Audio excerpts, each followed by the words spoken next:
DraftSociety.com presents a Premier League Draft Fantasy Podcast. Welcome to the Key Pass Collective. Your exclusive source for the information, analysis, and advice you need to dominate your fantasy leagues. Come on in. We've been expecting you.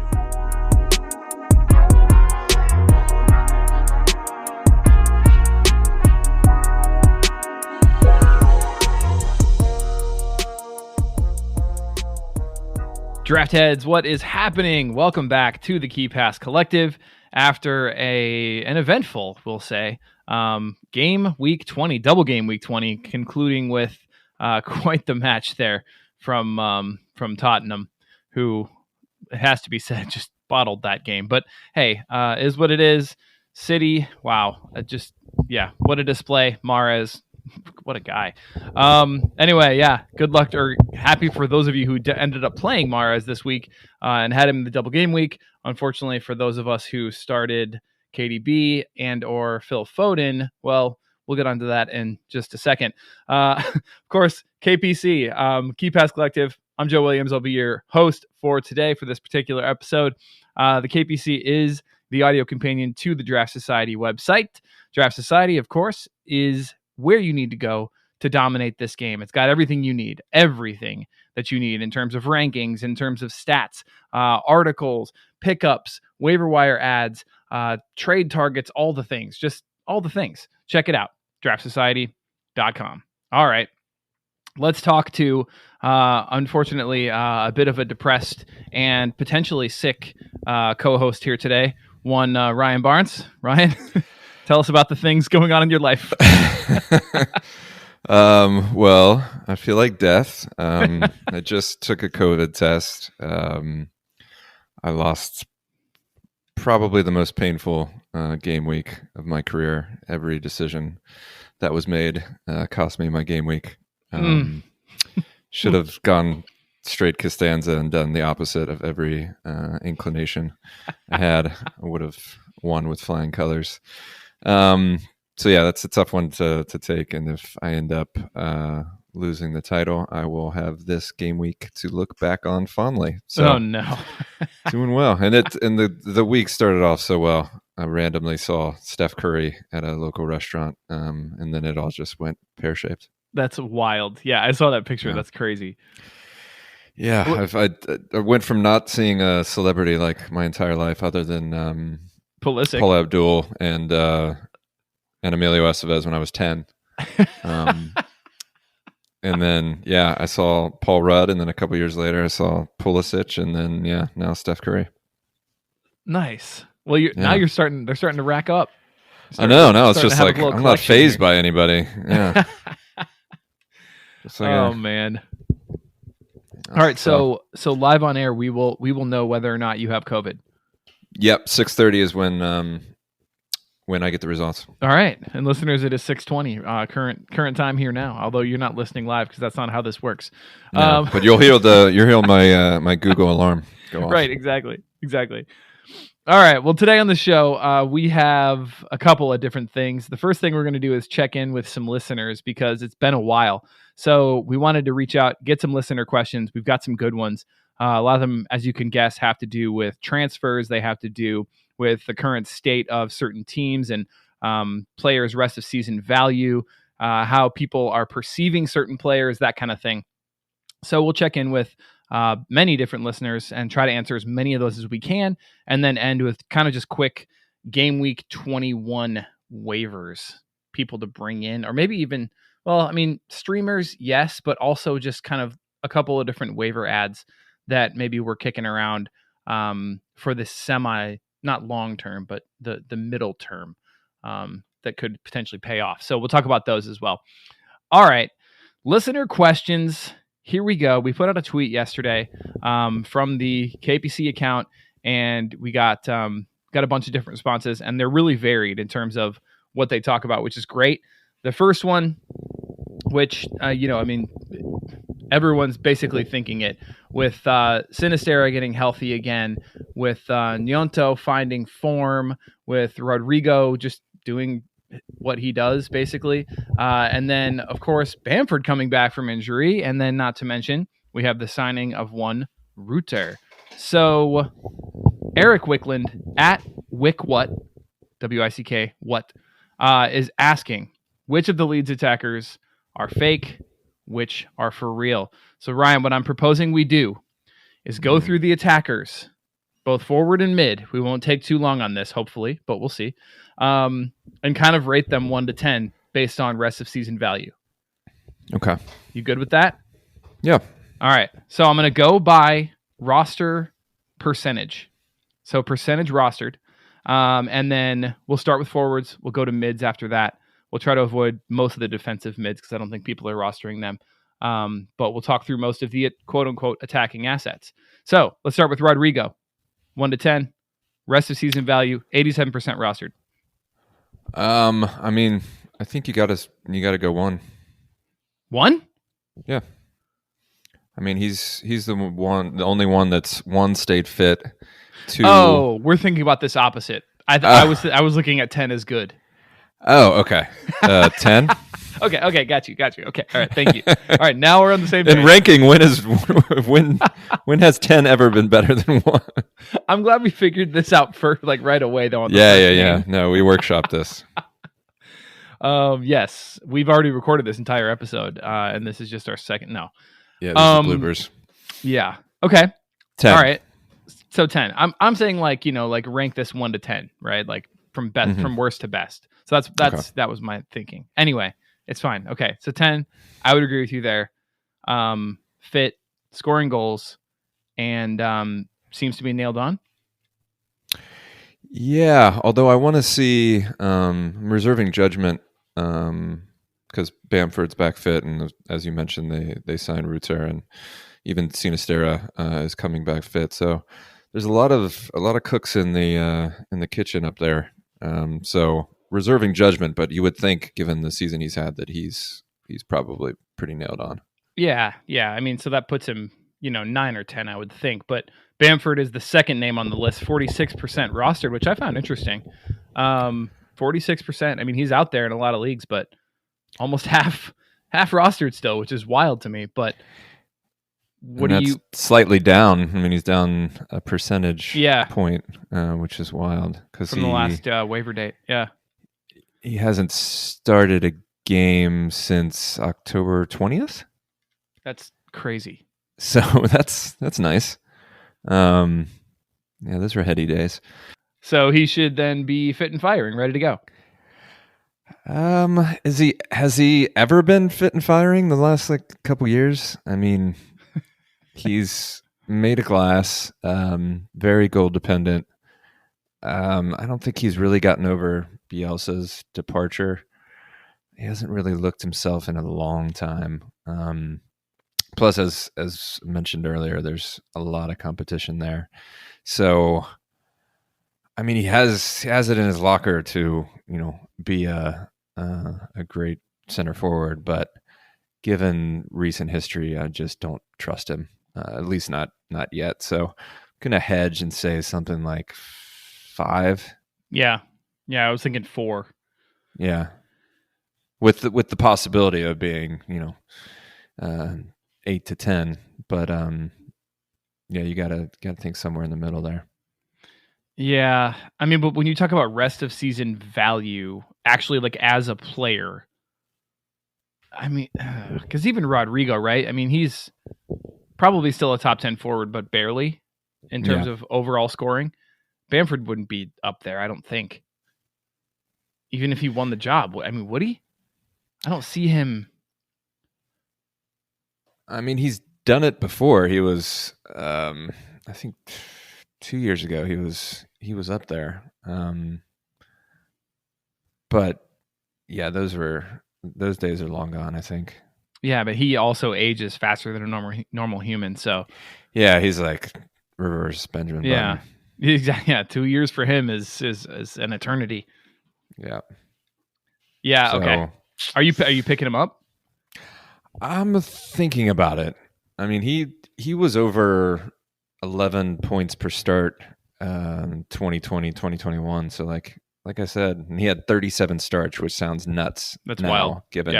given his injury past. But yeah, he's always been, even in those days, he was 53% goal dependence. So like worth a punt, but don't have unrealistic hopes. All right. How about Sinistera coming back from injury? Made the bench midweek. Man, he's kind of like Bamford. I mean, he's and it's just his recent and brief stint at Leeds. He's been off and on injured. Has shown a lot of talent, a lot of goal scoring ability. I mean, that little purple patch in the beginning of the season was a little taste of what he can do. He can obviously ghost a bit better. Anybody can really than Bamford. So he, if fit and starting, is I'd say 10. I'd want him over Rodrigo, but again, that's the $1 million question: will he be fit and firing? Mm-hmm. So if what is he rostered? 38. Yeah, I would absolutely pick him up if he was available in one of my leagues. Definitely an ad, I think. Yeah, I don't know if I'd want him over Rodrigo personally. But I have him currently over Rodrigo. Yeah, but, I mean, like I said, if he's fit and firing, I'd want him over Rodrigo. But as of now, you just can't take the chance. So because of that, you at this moment in time, you've got to go Rodrigo over him. I mean, the problem with Sinistera at this point is the next name on the list, which is Wilfried Gnonto, 25% rostered, which is ridiculous. How still 25? Yeah. Come on, people, really? Yeah, that's up 19%. That's insane. Yeah, good player. God, he's electric. Had a great goal midweek in the cup. Still, I mean, doesn't score all that well. I mean, take away the game that he had with the goal over West Ham. He's had 1, 3, and 6, but very tough opponents. Must be said, City and Newcastle, toughest opponents you can have as an attacker. Right. 6 against Villa, not terrible, especially as a forward. So I think 8. Yeah, and of course the brace on Wednesday. Yeah, the cup performance was great. So he's the most informed one of the bunch right now. It's just whether or not he can keep it up. Yeah, he's the main reason why I'm very hesitant on Sinistera. I'm not going to drop him, but my expectations have decreased significantly. Yeah, I mean, you'll probably come on to this name in a little bit, but I'll bury the lead. Say both of their cases are helped by the fact that Crescencio of Shakespearean fame is out for the next month or so. So yeah, that would make it even worse. Yeah. But once he's back, Jesus. Well, and then also we've got the new signing, which I'm going to skip over Greenwood and Gelhardt, if you're okay with that. 3% and 1% rostered, respectively.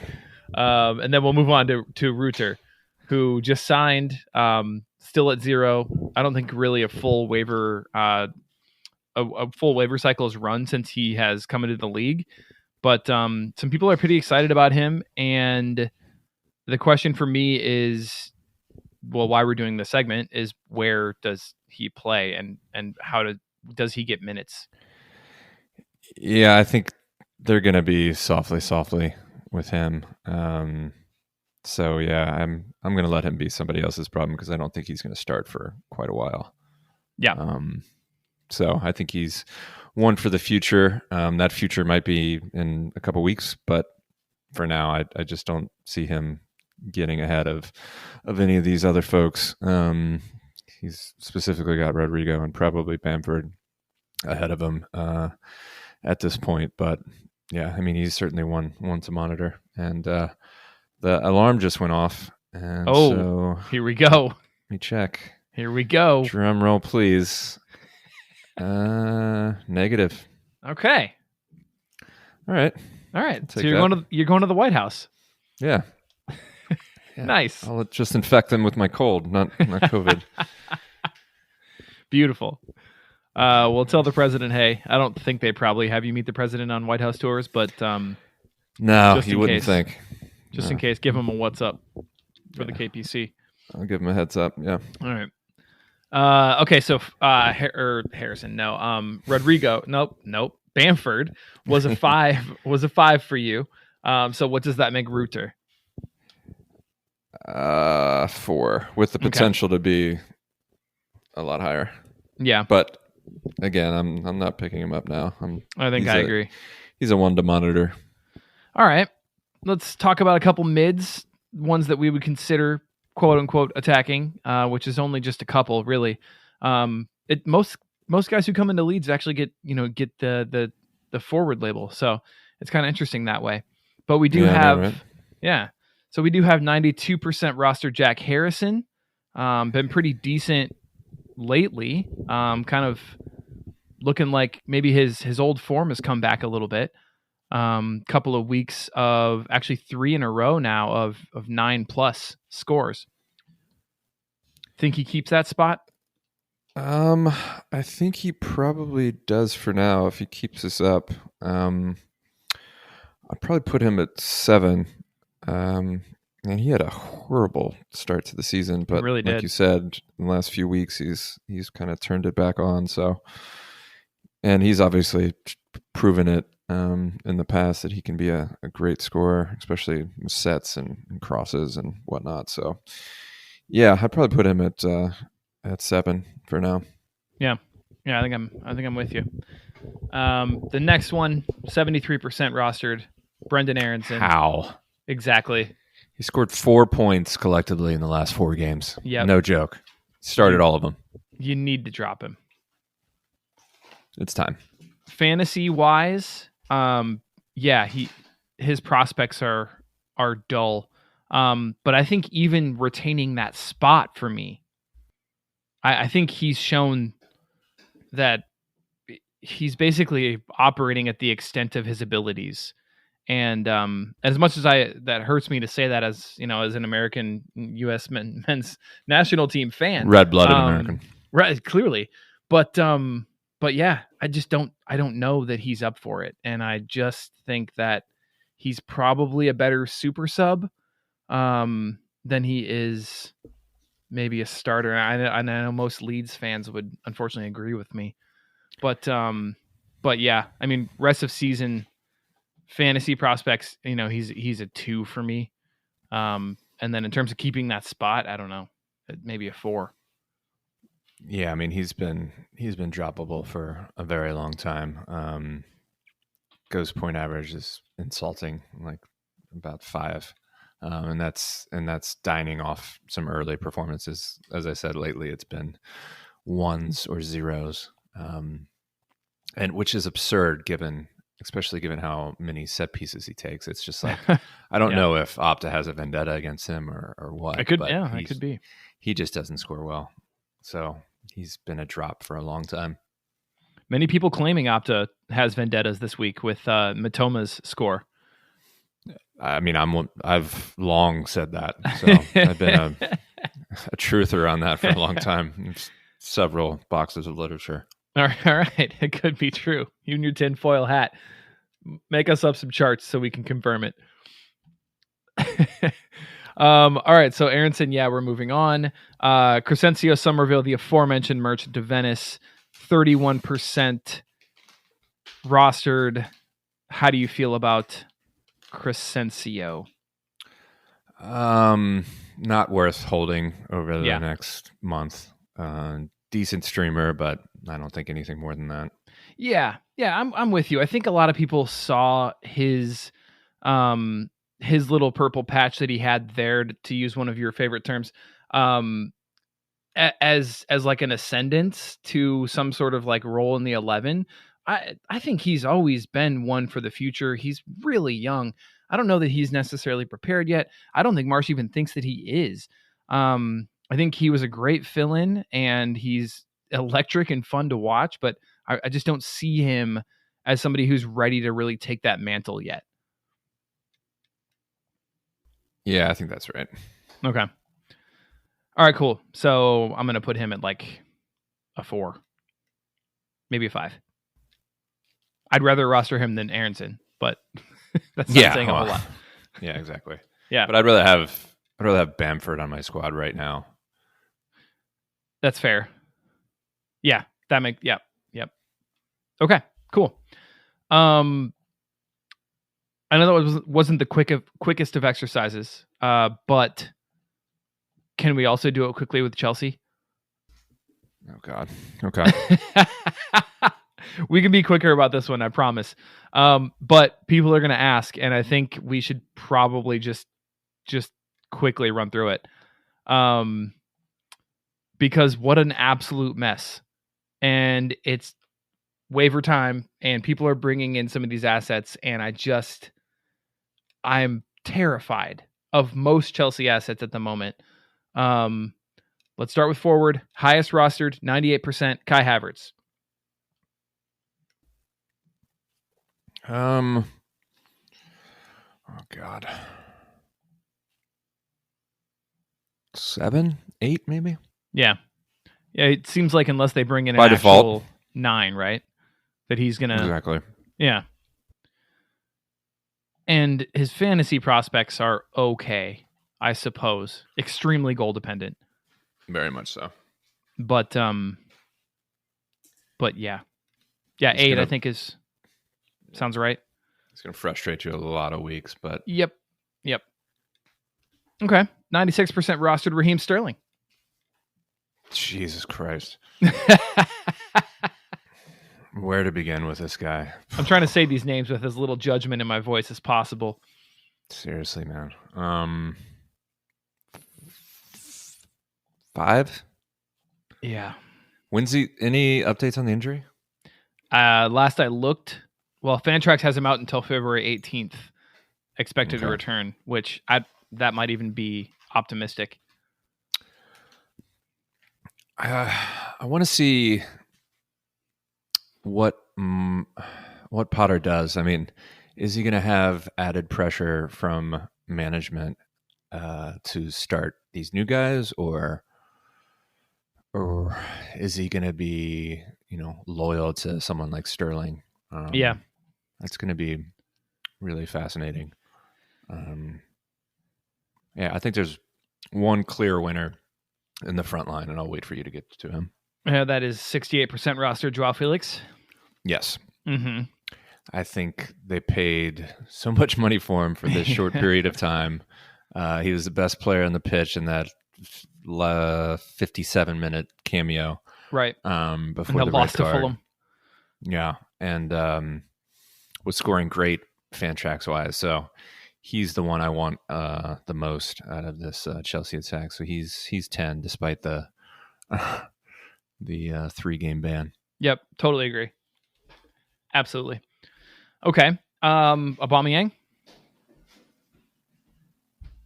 We have to go positive here? So we'll leave it at a 0. Yeah, okay. What about David Fofana? You know what? I have a Norwegian friend who's been telling me about him for several months. And, I mean, you obviously got to take it with a huge grain of, snow or something. Snow, classically falling in grains. Yes. Fjord-induced snow. But, yeah, it seems pretty bullish on him. Seems like a great prospect, but I think he's certainly one for the future. So I'm not interested. He's young, but what I'll say is that if anybody could lose a starting forward spot, it's definitely Kai Havertz. So yeah, he just needs to show a little bit of life. That spot is his. Exactly. All right, let's move to mid. Good Christ. Okay. 100% rostered Mason Mount. Oh my God.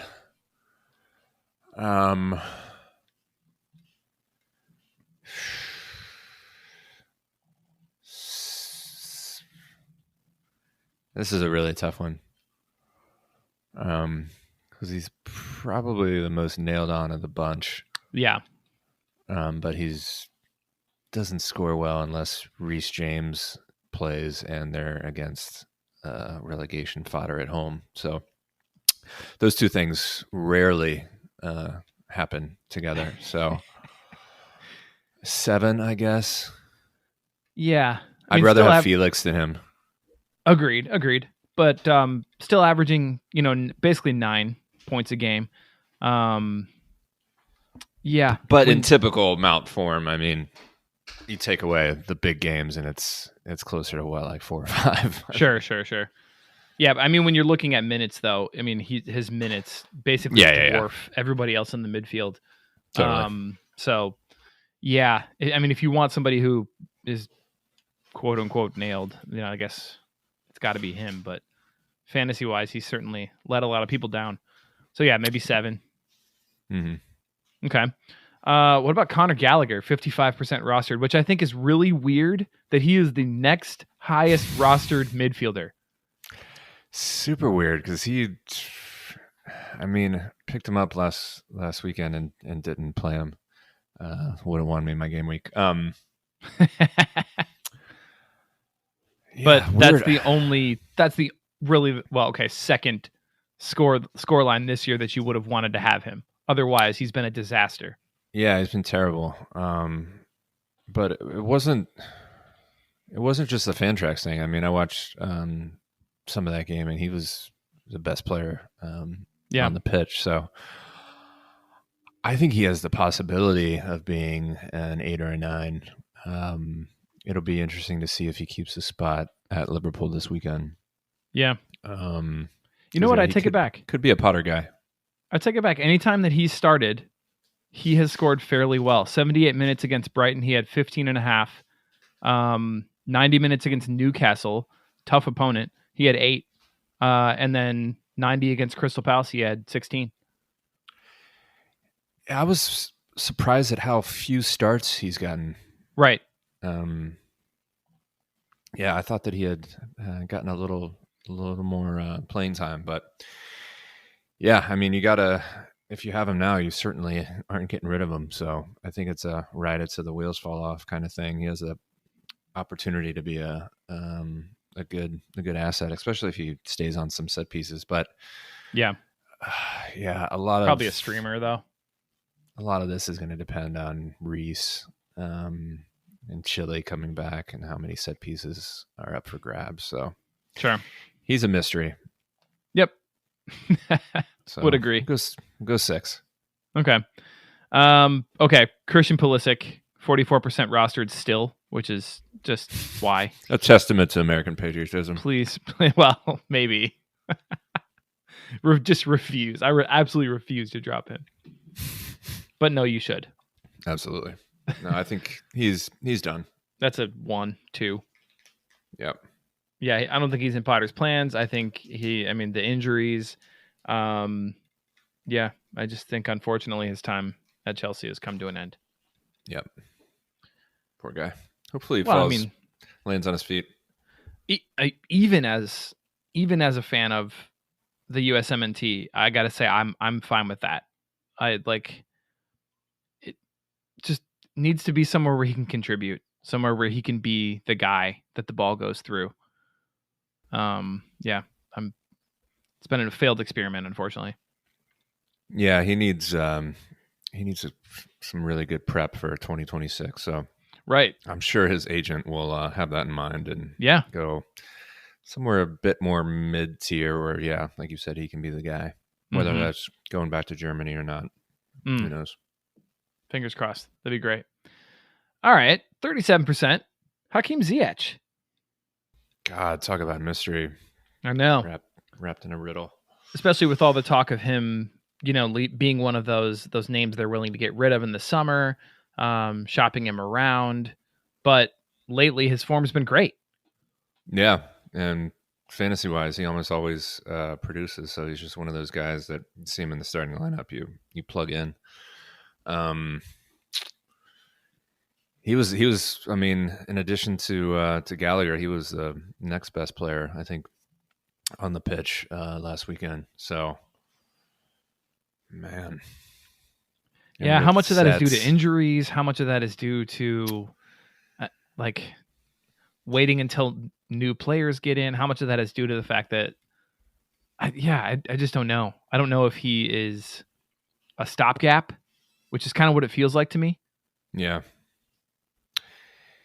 Yeah, I mean, it feels like he was forced to play him due to injuries and circumstances. But, I mean, does he take that opportunity and keep rolling with Ziyech? So I would pick him up and start him whenever he is in the team sheet. But so much uncertainty surrounding him. So he has the possibility of being 10 if he ever gets the consistent start. So I will hedge a little bit and say 6. Okay. I like it. We're going to skip over 7% rostered Ruben Loftus-Cheek, which, again, why? Very quickly, do you make anything of this Lewis Hall little fling patch that we're going through? No, I don't. Okay, no, not even scoring that well, so I'd probably move on from him. Now we need to get to a couple new names. Of course, we've got Mykhailo Mudryk. Apparently has been given, I think Toddy brought this to our attention, or maybe it was Draft Lad. Apparently been given assurances that he's going to get play time. Obviously the signing fee is outrageous, but it's not my money. What do I care? But regardless about fantasy value, what do you make of him? Hard to tell. I mean, we always talk about the Farmers League tax, and he's been in the Ukrainian league, so yeah, I don't even know what to make of that. So I think he will be forced into the lineup pretty quickly, which is probably the best thing going for him. And he has some good compilation videos. I want to let him be someone else's problem. Yeah, in one league I hitched my wagon to Felix, and I don't mind that though. I don't feel bad about it. Yeah, but it was kind of like a conscious choice. Like, I know Mudryk is going to come. I think paradoxically his fantasy prospects are bettered by the fact that he went to Chelsea instead of Arsenal, because I just think he's going to get more playing time. But there's still too many unknowns for me to make him my waiver priority over someone like Felix. So, oh God, 7. Yeah, he'll have his opportunity. Yeah, definitely. Dribbles. I just think he's gonna. Dribbles will be there. I bet you. Issues. Yeah, I bet you he'll have some, not quite, but close to Zaha level dispossessions. From what I've seen of his stats previously. So yeah, that'll be an interesting one. Yeah, maybe 6, 7. I can see that. Finally, of course, announced today, brand new signing, Noni Madueke. Another winger, another attacking winger, signed to Chelsea. Just why? But does he come in right away? I don't see it. I think he's one for the future. Hopefully, after they sell 6 of these guys, maybe this summer, open up some slots for him. But I'm not interested. Yeah, it's wild. January spend almost 200 million already. Again, not my money, but I just think you're cluttering up the team sheet essentially, and I think players are going to get confused and maybe even like dispirited because they see it just getting crowded. But I don't know. That's just my thought. Yeah, it's easy to be like, you don't know what you're doing, blah, blah, blah, blah. But I think in a weird way, they're trying to do what Arsenal did, get some really young talents to bet into a system manager like Potter, but they're trying to fast forward the process and just do it all in one go. So I don't know if it's going to work out, but man, it's going to be interesting. Yeah. All right, let's put that to bed. But that was good. That was good. Hopefully, community that helps a little bit with just valuation of certain players. Yeah, the Chelsea one is an absolute mess. I think there are a few key players there who are going to get more time than the rest. The Leeds one is a true toss-up. I think that's going to be hot hand, unfortunately, and it's also going to come down to, strangely, just who Marsh likes, and that is anyone's guess. But yeah, sorry we couldn't be more clear on that, Eric, but hopefully that helps a little bit. All right, Ryan, drafting for upside at drafting number 4 upside. He is asking, Tottenham are the fifth in team points per 90. Fifth in team points per 90. But it seems the community sentiment has soured on them. I don't know if you're the guy to ask about this. I will be very fair-minded and sober about this. Do you see any buy low targets amongst them? Yes, I actually do. Even after today? Yeah. I think you could probably buy low on Bentancur, who was injured for a while, came back. Getting 1.5 points against City is no knock on his abilities. I like that. So he's shown previously that he can score really well. Even some monsters that can help win your game week. I mean, I think he had a few 30-plus games earlier in the season. So he'd be one that I would try and buy low on. Otherwise, it's a minefield. I don't really see anyone else. I don't think you can continue a buy low narrative on Son. Every game I watch, he just seems more and more anonymous. I think he's just screwed this season. And he still has name recognition. I don't even think you could get him as cheap as he would be if he was Joe Blow. Yeah, no, two games in the last, it looks like 10 that he's scored above 10. Wild. Yep, and one of those included a goal. One did not, so that was ghost points, but that was against Bournemouth. So yeah, man. I mean, it's crazy. I don't know what's happened. I don't know if it's positioning. I don't know. I guess I don't watch Spurs enough to be able to answer this one intelligently necessarily. But all I know is that whatever's happening there, I think it's probably tactics is unfortunately what it is, because everyone knows Conte ball is not the prettiest, but I also think that it neutralizes a lot of the threat that they used to have. I mean, the only other guy could maybe make a case for would be someone like Perisic, who has had some mini purple patches earlier in the season. But I assume you could get low because he's had a pretty bad couple weeks. And I mean, again, Arsenal and City back to back. So he'd be another one that I wouldn't mind rostering, but yeah. And in Kulusevski, you're not gonna get him for cheap after he dropped 21 against City. So I actually tried before this game week, and good for you. No, and was still met with just like utter disapproval. Like people held him for this comeback, and they're not gonna let him go lightly. In fact, shout out to Aaron. He thought my offer was so bad that he sent me an offer of KDB for Willock. So, oh Jesus, that's the equivalent of taking your glove out and smacking. No, it was face it was it. Good shithousery. It was fine. It was good. But I honestly I didn't know that I was offending him that much. I didn't realize that people still had that much faith in Kulusevski, and here he goes and goes off this game. So I get it now. Yeah, no, I gotta admit, he's a good player. Yeah, for sure. Okay, cool. And obviously, if Porro comes in, I'm in. Yeah, sign me up. Yeah, I know a nailed on decent wingback in this system should be scoring well. So yeah, he'd be somebody I'd be interested in. Yeah, for sure. I was gonna say Højbjerg, but he has such up and down scores. I think if you're gonna go for any of those pivot guys, Bentancur, like you already said, is the guy to go for. Totally. He scores a lot like Casemiro, kind of. Yeah, he can score in bunches, but still give you, even if he doesn't, get you a good solid 6. Yeah.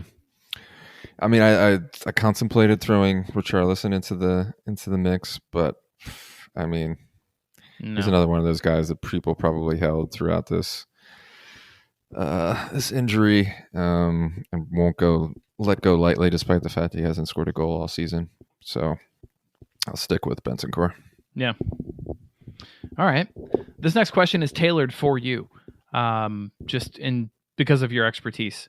So Ben Munson at Benjamin Munson 1, longtime listener. Shout out to Ben. He says it would be great to hear more about ghost points, specifically which ghost points are most important for each position type, in your opinion. So I guess let's approach it this way. Like you spend a lot of time with ghost points.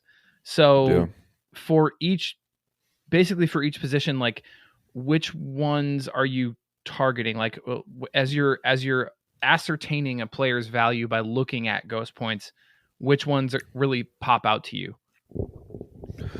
I think for defenders, it used to be aerials. I think you remember those crazy days of golden Nat days, Phillips, really. and vintage Tarkowski. Even Craig Dawson back in the day. Pinnock's still doing it. Yeah, there's still a few that do the biz, Ben Mee, and even Tark still a little bit. But yeah, I think those are usually ones that I look for in defenders. But central defenders, I mean, I think you have to take each position and do subgroups. And so center backs, I'm looking for aerials, because clearances and block shots aren't really consistent. And tackles one, aerials usually are. And then for fullbacks, usually AC and Cs are good indicators of scoring, because that just shows that you're whipping in crosses, and those are really easy ways to rack up ghost points. I mean, Kieran Trippier is a good example of that. Jesus, he's got 29, he's got 29, and then Trent has 24, Cresswell 20, Robertson 18. So that's a big one I look for in fullbacks. So yeah, those are the big ones for defenders. For mids, again, you have to separate them out. For more like creative attacking mids, I mean, key passes are really where you live and die, and they're just so easy to get. And the mids that really go swell are the ones that are racking up key passes. Your KDBs, your Brunos, your Andreas Pereiras, even JWPs, dined off of key passes for a really long time. So that's one that I really look for. And then CDMs, I mean, you can look for like tackles won and interceptions, because that's really where their bread is buttered. Yeah, and forwards, they're more of like an overall, right? Like you want to kind of see like a smorgasbord from your CDMs. Otherwise, they're not going to have a ton of value.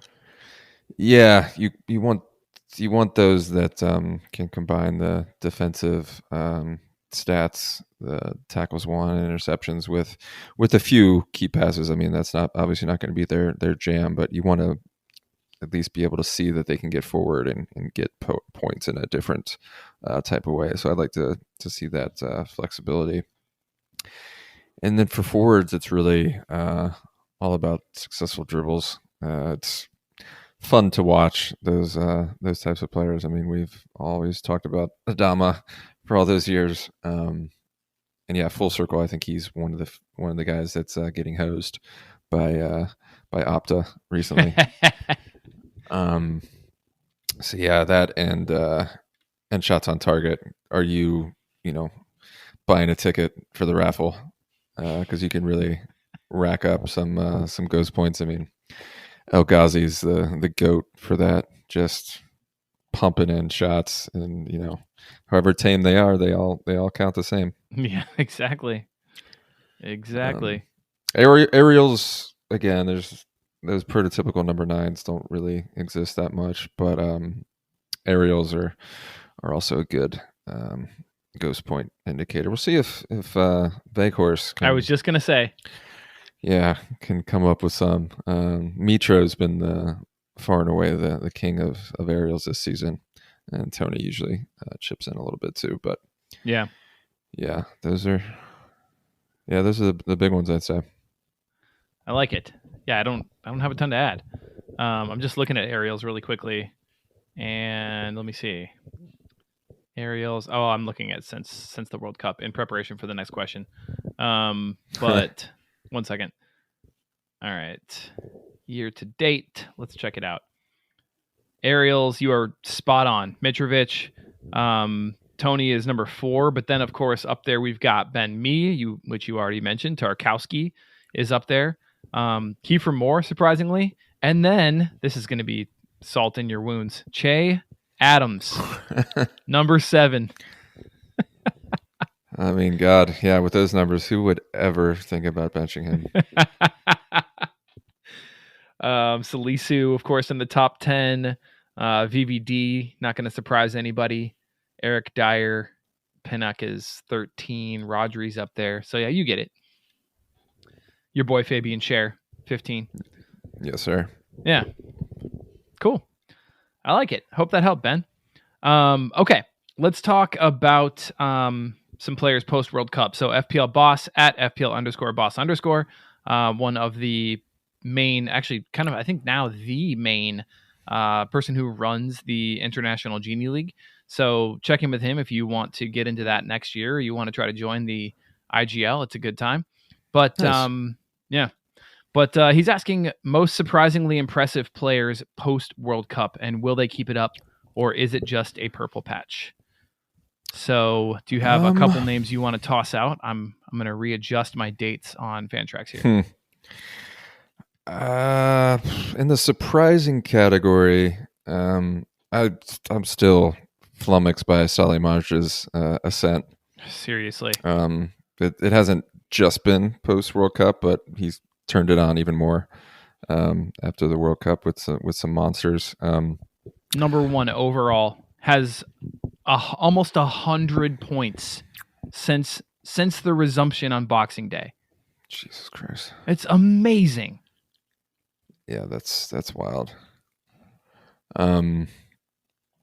Yeah, I think talked about it a little bit on Twitter, and I shouted him out in my article this week. But yeah, a lot of folks punted on JWP having a renaissance in the second half of the season with Lavia coming back, new manager, and yeah, he's been a man. He's been reborn. moved up too. Yeah. So yeah, he's certainly not a huge surprise. He's definitely one of those guys that's cracked on after the World Cup, and Odegaard's been on fire as well. So, but beautiful, I mean, boy. Yeah, you're not getting him off my team. So I'll throw out one surprising guy who I didn't necessarily think that he would keep going, but Kenny Tete has showed a few glimpses, and then you think he's just a ride it to the wheels fall off, and they haven't fallen off yet. I mean, he ghosts really well, so he's another guy that has even further improved. Now remember, he did have that extra game in there though. He did have it. He had a double. Yeah, I mean, a couple guys in that list probably did. I think Brighton had a double as well. Yeah. But yeah, I think just in general, he's one of those guys that didn't necessarily think he could keep it up. But I mean, he's almost become a set and forget defender. I think he probably would be in my team. What about Mahrez? Toddy posted on the Draft Society group chat that now's the time to trade him out. And I sort of disagree. What do you think? Past his prologue, and we talked about Mahrezing last time. We talk about Mahrez every week. Yeah, we really do. I would, man, I could go either way on this. I would tend to agree. I think, just because he does this. This could be the end of his little 8-game stretch where he starts a lot and does really well, and then he could go back to the bench. He could, just as easily swap with Foden in terms of starts and performance. And do you really want to take that chance if you can get top dollar for him right now? I think it really depends on what you can get for him. Yeah, that's a good point. If I can get something decent for him, I would much rather give that headache to somebody else and trade on a high. Yeah, I can see that. That's a good point. Ivan Toney, that suspension's got to be looming, right? I mean, you would think. It's been looming for a while now. Every time, I just feel like if you roster him, if you are an Ivan Toney manager, like every single week that he starts is another roll of the dice. I just trade him, please. just do it. Like, try to get decent value back and just don't have that worry in your mind anymore. Yeah, totally. It's coming at some point, man. I'm playing against him this week, so try and get him in. A couple other guys, give me your thoughts on. I think all of these guys are trade out target. Well, not targets, I guess. Trade out. I guess players. I don't even know what the hell would be the word for that, because you're not targeting them. You're trading them out. Trade out candidates. How about that? Nailed it. Let's go. All right. All right. So number one for me would be Wan-Bissaka.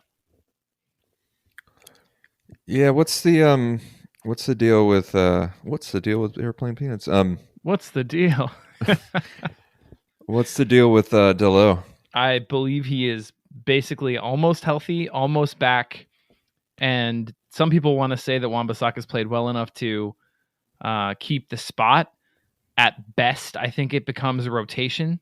I'd try to get something for him that is a little bit more consistent, if it's me. Yeah, I'd agree with that. I mean, also, like, he's okay as a fantasy asset.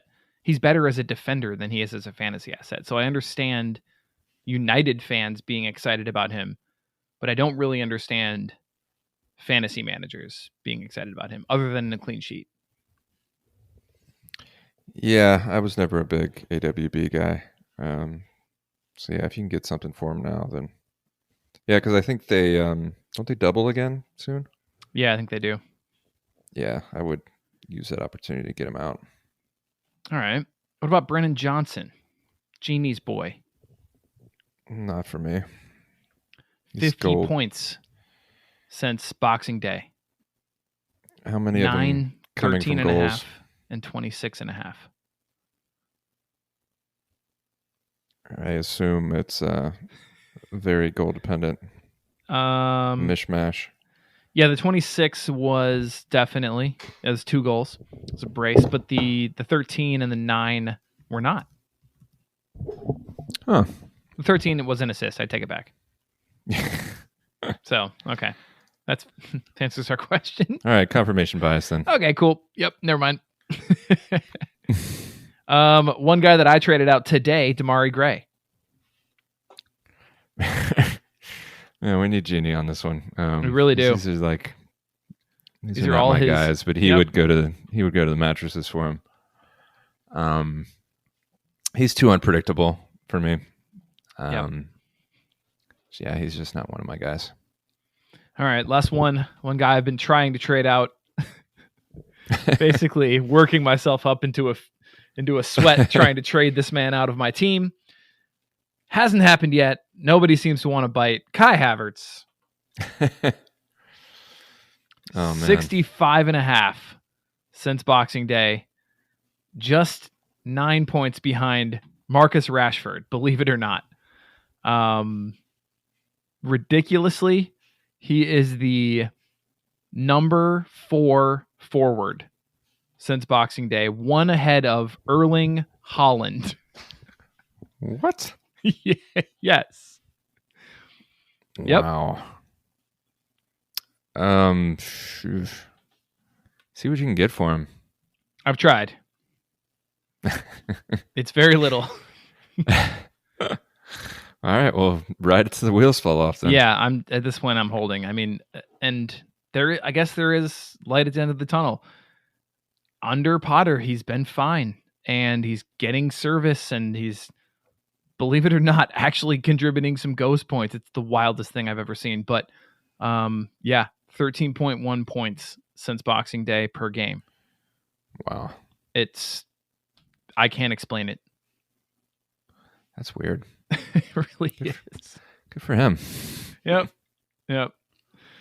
All right, fantastic. Okay, let's move along. But yeah, there you go. Thoughts on players post World Cup. Shout out to FPL Boss. FP Elements at FPL Elements asking, might as well speculate on Trossard and what his value is trading in or out. I think this will be a pretty short conversation. I'm assuming you agree with kind of the takes that I was posting on Twitter today. Yeah, I think that's pretty spot on. He's obviously going to be a rotation piece for Saka and mostly Martinelli. He might get the odd game as a false nine if Eddie needs a rest or if he's got a knock, but barring injury, he's not going to get consistent starts. And so, yeah, I think trading him out on the news, selling the news, is probably the best bet. Yeah, I mean, it depends on what kind of league you're in too. Leagues where people are savvy, you're not going to get a whole lot. Unfortunately, I think most people saw that and were like, "Oh yeah, he's not starting for that team." So he becomes like a Fabio Vieira type, really, for me. Yeah, I think he'll get more time than good old Fabio, but yeah, I think he's just going to be a rotation piece. So he's going to be one of those guys that's really frustrating to roster. You feel like you can't drop him, but you could go 3-4 game stretches when he doesn't start. So yeah, I'm glad I don't have him. Would you take Kai Havertz for Trossard? Okay. Especially after talking dirty to me with those numbers, yeah. All right, so the line's lower than that. Would you take Serge Aurier? Jesus, yeah. What? Okay, the line's lower than that. Would you take Brandon Johnson? God. I think I could get more. Okay. As an example, I had him in a league, and I had traded away Cancelo to get him and Dan Byrne from our friend Chuck Booth. And Chuck took mercy on my soul by offering me a trade of Trossard for Bailey, and I took it. And yeah, I love that. And I'm not looking back. Chuck has some hope that he'll be a really high impact streamer / spot start, and I think he will be. But I needed somebody who was going to start more consistently. So yeah, I think that's kind of the level for me that you're looking for. But even that, I feel like some leagues, if people are really dialed in, it's going to be harder to get that kind of value back. Yeah, I think that's right. Aye. All right. Well, yeah. Okay. Oh, I didn't tell you this, Ryan. We were mentioning Odegaard. I got an offer for Salah straight up for Odegaard. Declined it without even thinking. God, that makes me feel so good. Man. Yeah. What a time to be alive. Amazing, right? Jesus, God. Yeah. That is wild. Good for you, man. I mean, it helps I already have Gakpo, so I wasn't even going to think about it. But I don't even, if I hadn't already had a Liverpool forward, I still don't think I would have done that. How are you feeling about Gakpo, by the way? I'm a little concerned. Yeah. But Fair enough.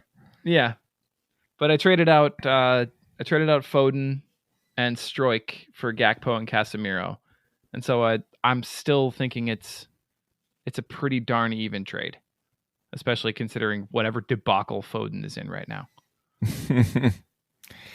Yeah, I hear you there. Yeah, So Gakpo's been interesting. I think okay. So from what I saw against Wolves, I think that he will be really interesting when he's playing with Nunez. I think that they're gonna be able to play off each other pretty well. I'm really excited to see the front three when they're all together. And I'm excluding obviously Jota or any of those guys for now because they're injured. But when we finally get Nunez and Salah and Gakpo together, which I think will be this weekend, I'm excited to see if they have any chemistry whatsoever. Yeah, that's a fair point. I mean, people are way too dismissive and quick to laud early starts. So yeah, you just gotta give him some time. But yeah, I want to see if he can actually. We know he can score goals. I want to see what he can do Fantrax wise. Yeah. See where he can pick up some points. Because this is good. Good case study for the next draft. I mean, exactly. Can he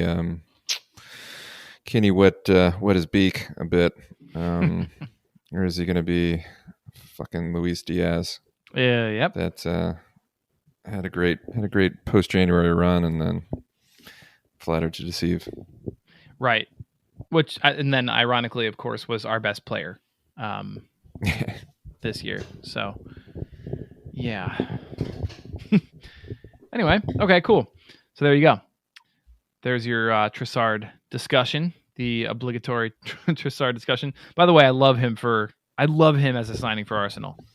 Yeah, I think it's a good one. It's one of those like, on the face of it, seemed like a no-brainer that like never actually comes off in real life. It's just like, as fans, we can see like, that would make a lot of sense, and then they actually did it. So yeah, like who could use him?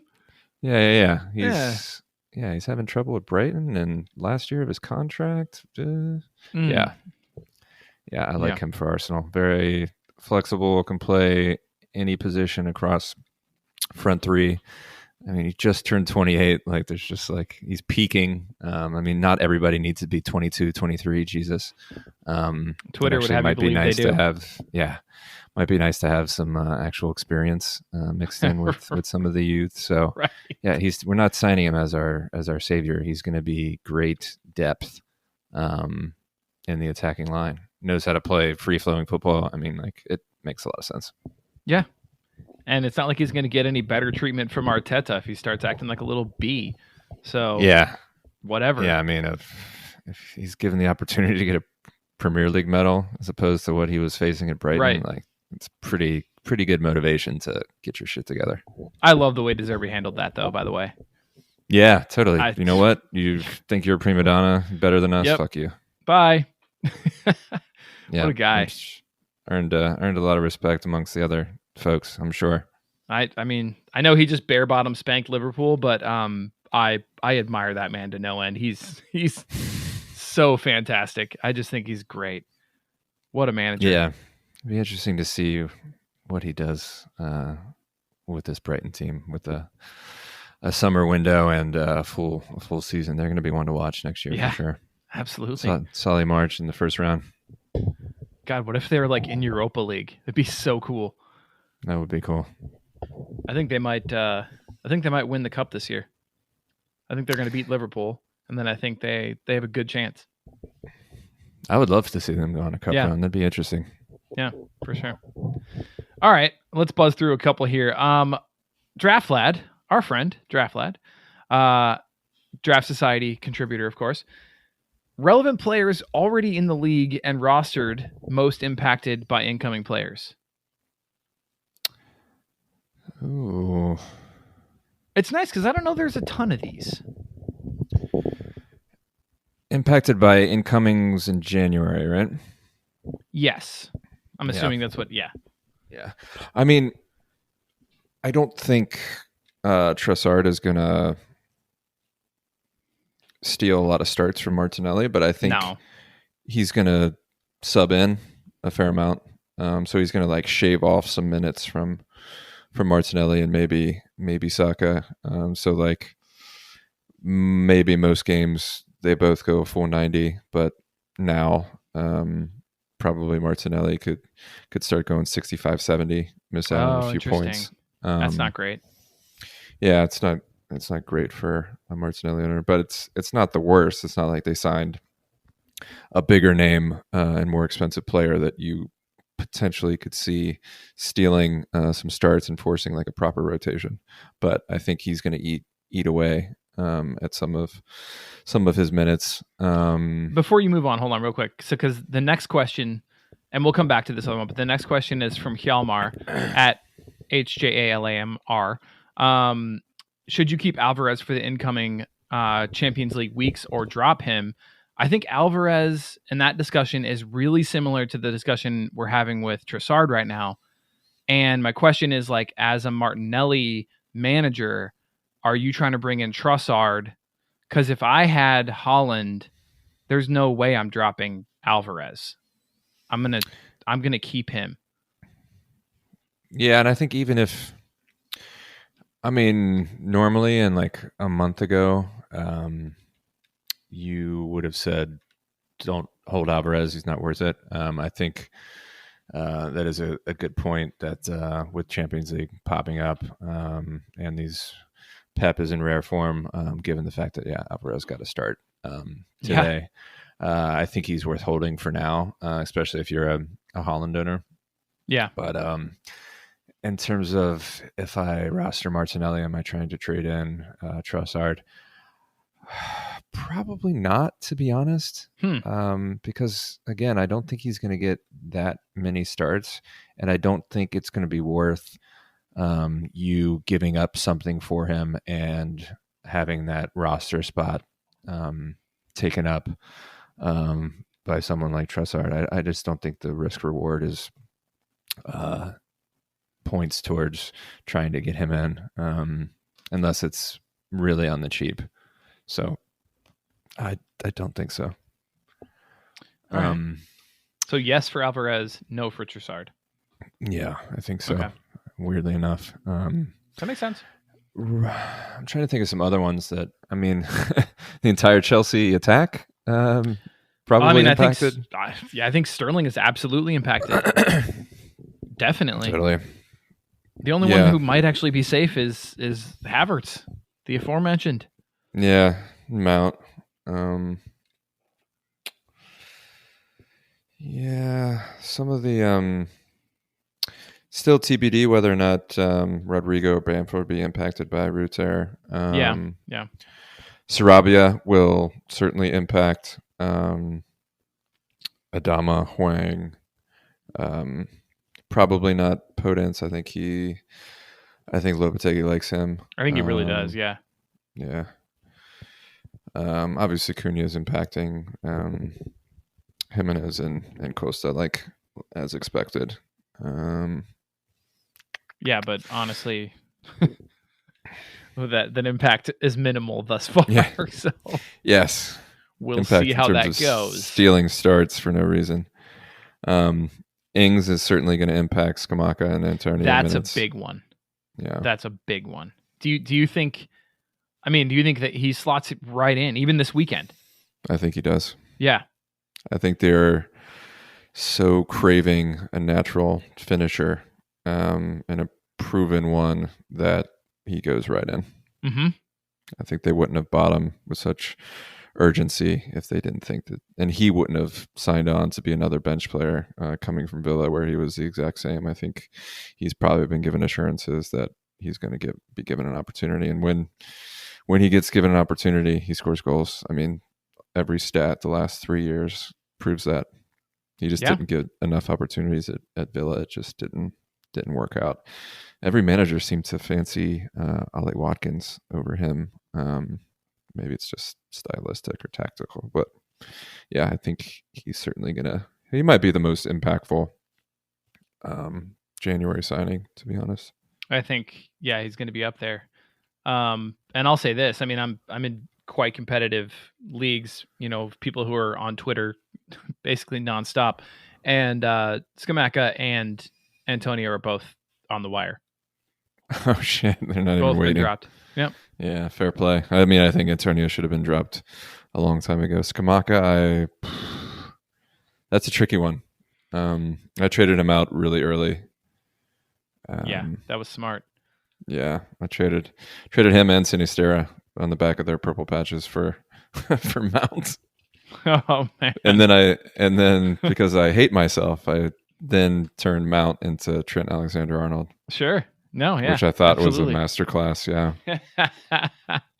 It still might be. We'll see. Roster spot beats, I think, all 4 of them. But yeah. So far, yep. Yeah, if Scamacca starts, I mean, he's always worth a pickup and a stream. I just don't know that he's one you have to hold necessarily. Yeah, I think good point. I think he does become a streamer now that the Ings news is scaring people. Yeah. I mean, it's like people aren't holding Cornet anymore. Now that he's got webbed feet. Well, they're all in the same category. It's just like, A, they're either not in the manager's plans, or B, they come in for somebody who's injured who was in the manager's plans, or Moyes just does something bizarre, like doesn't start Benrahma, who's clearly his best or second best player recently. I'm putting Paqueta in there as well, but yeah, Moyes just does something daft and like starts one of them, and you can stream them. It's just be there for the team sheets. Yeah, fair play. Yeah, it's the whole thing is unfortunately a little bit crazy. I think he's going to lose his job sooner than later. Yeah, we'll see what they can do this weekend. Yeah. Any other players impacted by incomers? No, I think we covered most of the big ones. Let me go real quick and just look at. This is one definitely. Currently injured, Anthony Martial. Oh yeah, Weghorst. TBD whether or not he starts over him if they're both healthy. Well, sneak peek into my waiver ads this week. I'm dropping Martial. Yeah. I mean, whether or not he loses his job, he just doesn't do anything. Yeah, that's fair. No, as you know, I've long referred to Martial as Mr. Negative 0.5. Right. And he's gonna be one of those. Yeah, exactly. He's gonna be one of those forwards that has the title, whatever we decide upon. What we're gonna call those guys going forward, whether they're Akbars or whatever else. MIAs, yeah. MIAs, yeah. So yep. Yep. And honestly, Weghorst, we mentioned the headers, the aerials. He's probably better than he's shown at Burnley because obviously. And and yeah, I think he could be a force in the middle. If nothing else, he'll be an annoyance. Yeah, I think he'll probably have a few games where he just like racks up aerials and shots on target. So even if he's not banging in goals, he might get some weird ghosts as a result. So yeah, I mean, if I didn't have a moral compass, I'd probably bid on him, but I have a strict Fair policy. Enough. Yeah. I mean, if you want to, I mean, this maybe it doesn't even count, but somebody like a Lingard, I don't think is going to see the pitch again. Scarpa's there now, and I don't think there's any reason that Lingard gets back into this team. And in fact, MGW may start to miss out on a few set pieces, but so far it hasn't happened that way. It's been Scarpa playing while Gibbs White's still keeping the set pieces. Yeah, I think you'd have to have injuries probably to both of them to see backpack on the pitch. I want to see what Utara does to the Bournemouth front line. Maybe I assume he just slots right in for someone like Christie. Yeah. Sorry, Jeannie. I know, but Jeannie, you're the only person starting him, so it's fine. So yeah, it doesn't impact anything for Right. most people. So other than the fact that you probably will actually pick up Otara. Yeah. As opposed to, yeah. The only other one would be, why am I blanking on Everton's new signing? Danjuma? Yes, Danjuma. Thank you. Yes. Is that official? Well, I thought it was basically. I can look.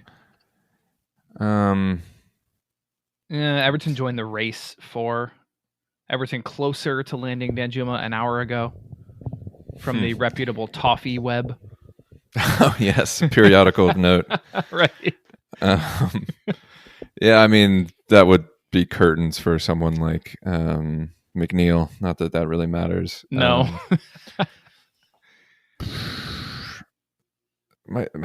Maybe Gordon gets supplanted, potentially. Yeah. Someone like him and Gray might be the most impacted, just off the top of my head. Yeah. All right. Now we're grasping at straws. Yeah. Anytime you bring up Everton this season, that's about the end of the discussion. So let's move on. Asif Islam, again, longtime listener, and also Asif uses the trade advice, the confidential trade advice, quite often, which you can find if you're an Inner Circle member. Yes, Nobody I've sees seen him it on there. Yeah, it's a direct email to us and gets answered without any of your league mates seeing it. So check it out if you're interested. Be a part of the Inner Circle. Good on you. Yeah. Asif, by the way, if anyone wants to follow him, at ACCG, capital G12. So 2 G's in a row there. Should I pick up Wout Weghorst? I think we kind of circle. answered that. Yeah. But yeah, why not? I think so. How much would I spend? Yeah, it's all dependent on how much fab is left in your league, but I wouldn't go nuts, but I think 5-ish probably. Yeah. I mean, I think he'll play. Yeah. And I think what'll probably happen is Ten Hag will be sort of faithful to Martial to a certain extent, if you will, because he's kind of quote unquote earned it. Then what he's going to see is Martial just being shit. And so he's going to end up bringing Martial off earlier and earlier. And ideally Weghorst will, net some substitute goals, and then we'll start carving out a spot. That's how I see it going down. I could see him just keeping his spot right now, given that Martial's out injured, and up to him if he keeps it. If he, scores goals and does well, he could keep him out of the lineup, and if he doesn't, then he opens the door back for Martial. It's like a Digne situation. We didn't mention that. Oh yeah. That's absolutely the exact same Digne situation. Because Moreno's going to come in for an injured Digne, and Digne is never getting that spot back. I thought that was going to be the case even without the injury, to be honest, because I read so many reports of the sheer disdain that Unai seems to harbor for Luka Dean. Yep. And you wouldn't know it because I think he didn't have any real option other than to start him. But right. Yeah, he's been looking for a left back since he arrived. It's real interesting. I mean, because we all kind of sided with Dean over the Rafa situation, and now it kind of turns out, is it maybe a little bit more on the player? Yeah. I kind of wonder. Yeah, I mean, he's the common denominator, right? Right. I mean, if the new Polish national team manager doesn't fancy you, then you're really in trouble. Right. Precisely.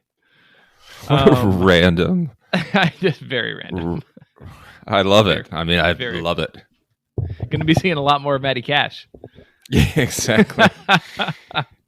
Those two in Warsaw, I would pay to see it. Oh, Going to every English pub in the city. Absolutely. A new account, I think, or at least I haven't seen this one pop up only just recently. At drafting for a friend, number 4. Is that drafting for upsides burner account? It could be. He just wanted to get 2 questions in and didn't want us to know. Yeah, drafting for a friend. Love it. Anyway, he's asking, team still in the market for potential players or positions, i.e. Tottenham, right wing back, Chelsea striker, etc. that could be sneaky, great late January transfer situations? Great question. I mean, he's mentioned the 2. Yeah. I mean, the one I was waiting for was answered today in terms of Arsenal picking up some cover. Oh yeah. So that since they got someone internally, that's off. Which I think will, at least it would have impacted my decisions in terms of like going for Mudryk. So I think that one's off the table. That was really one of the big ones all window. Yeah, Porto coming into Spurs. I doubt Chelsea go for a striker. I haven't really heard them linked to anyone. I mean, just Thuram, but I think those rumors have kind of died down. Yeah, I was gonna say that was earlier in the window. I haven't really seen him. Someone like him would be good, but yeah, they've spent so much. I think they might just roll with what they got. Yeah, someone like Danjuma. I mean, there's always room for these sneaky transfers that can really catch fire. Utara is not in the system yet. He's someone to hold out for. So yeah, Newcastle have been talking about a winger, and Lord knows St. Max is not in favor at the moment. Yeah, they need somebody to come in for freaking Willock. Yeah, definitely. And also, I think we have seen Almiron cool off, which, I mean, we all said it was coming. Yeah. Not that we were rooting against the man. How could you? No, but, I mean, Jesus, do you have a heart? Yeah, exactly. But yeah, we kind of saw that one coming. And I do think they still, as was my fear all along, I do think they still want to bring in kind of a bigger name, younger, like future talent to kind of replace him. So I think that's going to happen. Maybe not in January, but it's going to happen at some point.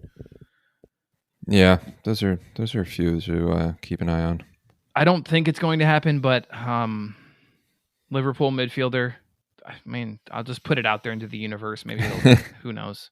Maybe God will hear, and this will be one of my few blessings this year. Who knows? But it'd be great. It'd be really nice if Liverpool could do just anything in terms of midfield. Yeah, having a viable midfield is a luxury. I've heard that is a nice thing when teams have. It's not bad. Have that. Say. I'm getting accustomed to it. Yeah. Yep. And so what you're telling me is they're not all like 30, the age 30 or more, like, or higher. That's not a thing that most midfields. Okay. I was just checking to see if that was okay. Yeah. All right. Well, anyway. So last but not least, Fundalski at Fundalda, another friend of the show. Long time. Miss you, buddy. Richarlison, Alvarez, Trossard. Rank the order. I think you did this on Twitter, but let's just throw it out there into the ether. Richarlison, Alvarez, Trossard, rank. I think he's talking about rest of season. Yeah, I would assume so. I think it's in that order. I think Richarlison, Alvarez, Trossard. I assume that Richarlison, now that he's fit and not scoring goals, but he's active on the pitch in terms of riling people up and pushing people around. Yeah. So He's should be, I would assume, getting some starts pretty soon. Alvarez obviously shown he can get a random start with CL and other priorities coming up. He should probably get a few. And then, we talked about Trossard ad nauseum. It's just going to depend on, God forbid, injuries to any of the front three. So barring that, he's probably going to find playing time to be a premium. Yeah, I think I'm with you. The only thing is, at the moment, I think trade value is a little bit different than what you've mentioned for rest of season value. I think it probably goes Alvarez, Richarlison, Trossard. And if I were somebody who, for some reason, had Alvarez but did not have other City assets, I would look to trade him out to somebody who's panicking, like the Foden manager. Or potentially even KDB manager at this point. And just see what you can get. Because I would much rather have a consistent starter than hold Alvarez. Yeah, I think that's right. Nice. All right, that does it. That does it for listener questions. Amazing. Thanks for your questions, listeners. That was exactly what we were hoping for. It had been a while since we'd done that. Thanks for the engagement. You guys rule. We love you. Ryan, let's talk Game Week 21 streamers or waiver wire ads, and let's get the hell out of here. Get you to bed so you can be chipper for your White House visit in the morning. Yeah, we'll see if I make it. Man, I feel like I'm losing my voice. All right. So streamers. It's hard to think about Game Week 21 when you want to just quit after Game Week 20. It sure is. Looking ahead, I really like Luke Ayling this week, which might seem a little off the wall, but there's some method to my madness there. He's scored 11 and 11.5 ghosts the last 2 weeks. Damn. Seems to be favored over Christensen. Like I said, he started the past 2 weeks, and Christensen started the cup game. So you would think that Ayling's going to start this weekend at home versus Brentford. And then has Nottingham. Yeah. And has looked dangerous. He's been unlucky not to nick an attacking return. He's always got that in his locker. And if not, even if they concede 2, he's going to get you 7 or 8. So I think he's a really solid option in a position that has been, as we talked about, and Robbie's article points out in extensive detail. Defensive streamers have been really tough to sort out. So yeah, I like him. Don't they have a potential double coming up too? Yeah, that's the other bonus. If he can nail down that spot and get 2 starts, that's an even better reason to pick him up. So he's got a lot going for him. After Man U in 23, he has Everton, Southampton. I mean, the schedule is. I mean, in fact, looking at the fixture difficulty tracker on our site, Draft Society, Leeds have the 3rd best fixture difficulty, or the 3rd most friendly, if you will, among defenders. Yeah, Melia is a good shout too if you want to get him in early. So someone like that. The other defenders are going to be tricky because Cooper seems to have a knock. Strike's kind of gone off the boil. Who knows what the other guys are going to do. So, but I like Ayling. Zuma is another decent shout if he gets to start. It seems to be that he's fit again. He's going to be battling DCL for aerials in a good matchup at home. Everton don't score goals. If he can get some ghosts from the aerials and potentially get a clean sheet, then he's due for a big one. Onana, who we haven't talked about or done his little jingle in a while, but he's coming off a 20-point outing last game week, so he's got a decent matchup again and a big game against West Ham, so he's not a bad midfield streamer. Fellow relegation candidates. 6-pointer there, yeah. Insane. Yeah. Yeah, I know. Who would have thunk it? And And then not really a streamer, he potentially could be, but yeah, you got to like Ings' prospects to come straight into the team and do something against Everton. So it's probably been dropped. Exactly. Yeah. So definitely. Yeah, there you go. Not bad. Fixture difficulty tracker, if you look at it, just kind of a peek into kind of what it looks like for listeners who maybe haven't seen it or haven't subscribed to the Inner Circle. But top in terms of like the next 5 or 6 weeks, you've got City, Newcastle, Fulham, Liverpool for goalkeepers who have the most favorable matchups, but Everton's up there too. So if you can sneak in Pickford after people have maybe dropped him. Defenders, you're looking at City, Liverpool, Leeds, Newcastle, Brighton, and Southampton.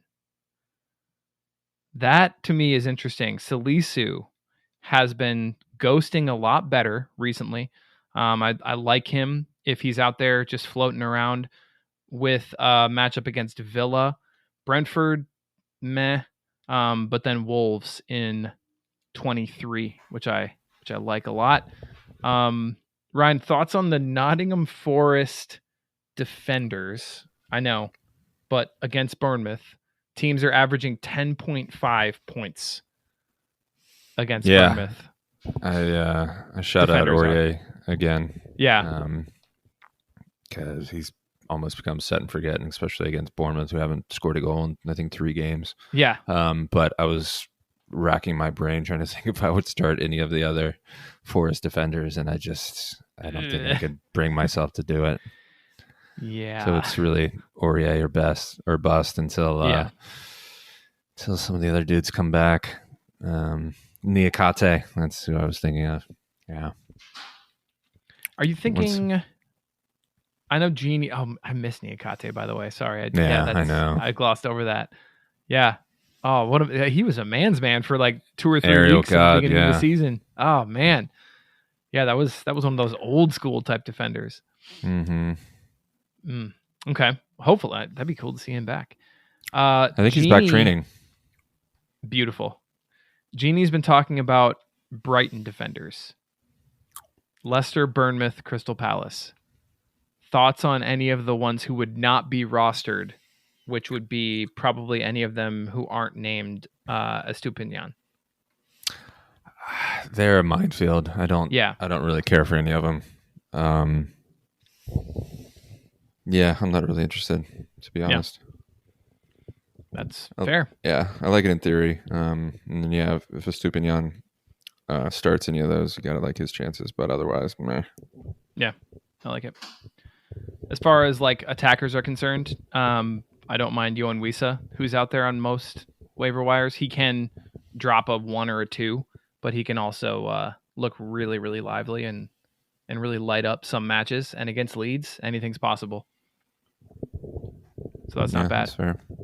And then the last one, talk me out of this, Ryan. Naby Keita. I don't think I can, man. Makes a lot of sense. He's earned a start. He's absolutely earned a start. If Klopp doesn't do it, I don't know what he's thinking.